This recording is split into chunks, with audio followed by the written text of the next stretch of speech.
Hi, everybody. Welcome back. This is Choose Peace, Love, and Happiness. My name is Debbie Walsh. I created this channel to help others learn self-help healing tips and tools to help yourself on your healing journey. So I do want to apologize at the onset here because I had set up multiple videos to upload and I didn't check it because I was taking a break. And when I went in, none of them loaded. So it's been a while since I've posted any videos. So I don't even know if anyone will see this video because of the delay. Because I know you have to have, activity. So I'm making the video anyway, and I'm apologizing for whatever happened. I don't even know what happened, why they didn't upload, but we're going to continue our discussion today on the pillars of healing, and we were on the mind pillar, and we talked about thoughts and beliefs, and then I suggested journaling, so that you can write down what you're thinking and feeling at a particular time, which typically is very useful in finding out where your thoughts are centering and what you're thinking and how you're processing what you're experiencing. That's very valuable information. So in addition to that, which usually comes out in the journaling process, is self-talk. So in this video, I wanted to talk about self-talk. I'm going to read you here. It's the definition, right? It says, the internal or spoken dialogue people have with themselves, functioning as an inner monologue that can range from positive and motivational to negative and self-critical. The inner speech is a natural cognitive process that helps with planning, problem solving, emotion regulation, self-motivation, and while beneficial for focus, self-esteem, and coping with stress, frequent negative self-talk can be detrimental to mental health and is often a focus of therapies like cognitive behavioral therapy. So that's what a lot of therapy is making an individual aware, right, of what they're thinking, how they're coming to certain conclusions that they come to, what they believe about themselves and their situation, circumstances, so that we can work on changing some of those things, right? All right, so there is types of self-talk. So positive self-talk encourages positive beliefs, boosts confidence, and is linked to improved concentration, focus, and motivation. Negative self-talk involves critical, discouraging thoughts and can undermine confidence and is often associated with anxiety and depression. Remember that. Neutral self-talk, used for instruction, neutral commentary, and planning without a strong positive or negative emotional reinforcement. And then there's overt self-talk, speaking aloud to oneself, often heard by others. And then there's covert self-talk, which most self-talk, my opinion, is covert. It's an internalized speech that's not audible to others. It's what you tell yourself, right? It's what you tell yourself about anything that you're going through, what's happening in your life. We have this dialogue that we have within ourselves, and it's very powerful in the outcomes that we experience in life. So it's definitely worth reviewing and focusing on for improvement. Some people are good with it and it's no issue. Most people, though, on the healing journey, it's not, if you're stuck, then there is potentially a blockage with self-talk. All right, so the benefits of self-talk: emotion regulation, helps control and direct focus to manage difficult emotions. Motivation, encourages goal achievement and increases self-esteem. Cognitive processing, aids in planning, working through problems, and making sense of situations. That's a biggie, making sense of situations. Stress reduction, talking to oneself, especially with distant self-talk, as if speaking to another person, can reduce stress. and improved performance, can improve focus and concentration during tasks and activities. And then there's harmful effects of negative self-talk. Mental health contributes to feelings of anxiety, depression, and a lack of confidence.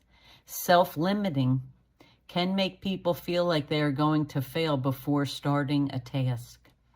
Reduced well-being may negatively affect mental health, relationships, and overall life satisfaction. So how do you manage these things? Like, how do you manage your self-talk? You have to identify your negative patterns, which is why I suggested the journaling, right?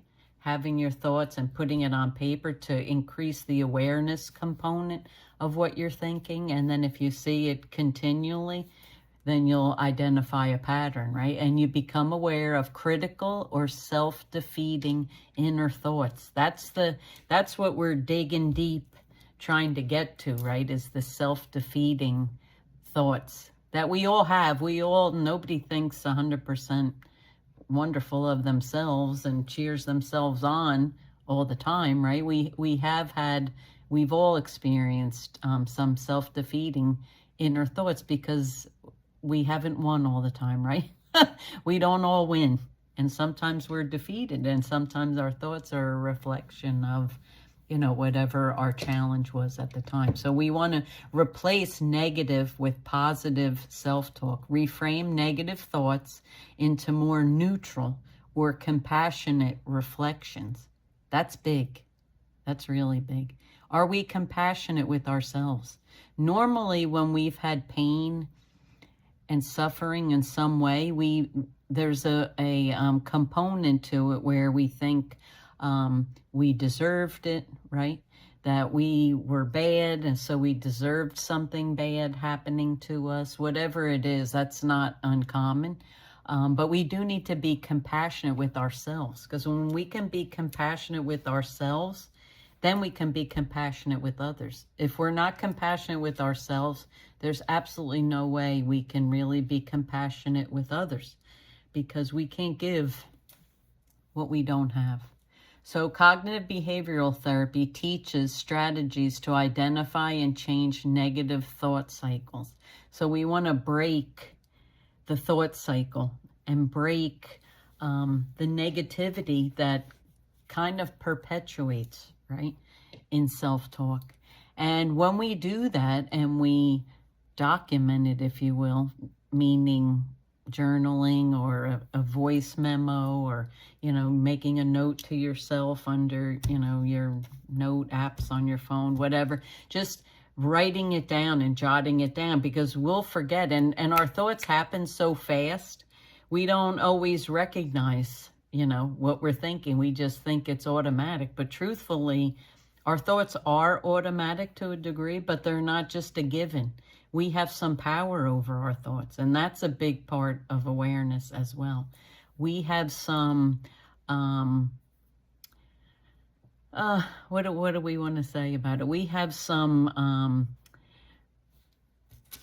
effort or energy that we can put towards our thoughts, right? And change them. We don't just have to assume and take it as a given that, when something happens, it means a certain thing, without examining those thoughts that we have about what we've experienced, because thoughts are very powerful. They just are. And we don't always recognize that, right?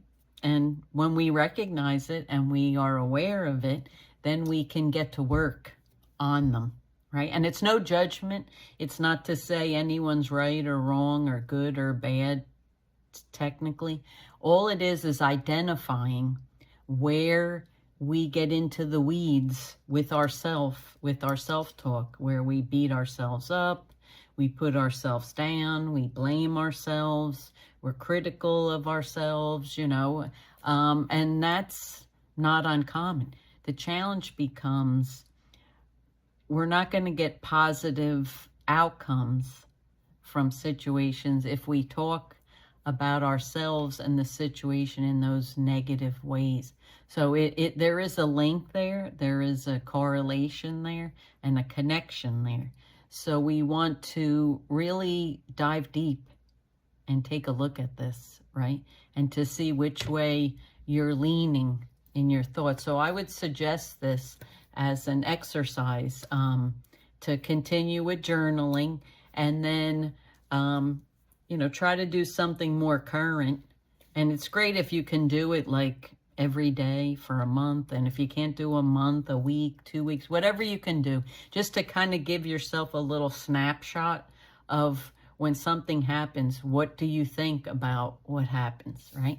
Because there's a whole host of ways that we can process and think about what we've experienced. It's not just a one way and that's it. So I guess I'll leave it at that. You got this. You can do it. I'd love to hear from you in the, you know, leave a comment in the, you know, comment box below. And I have my contact information description box. And I'd love to know your thoughts on this.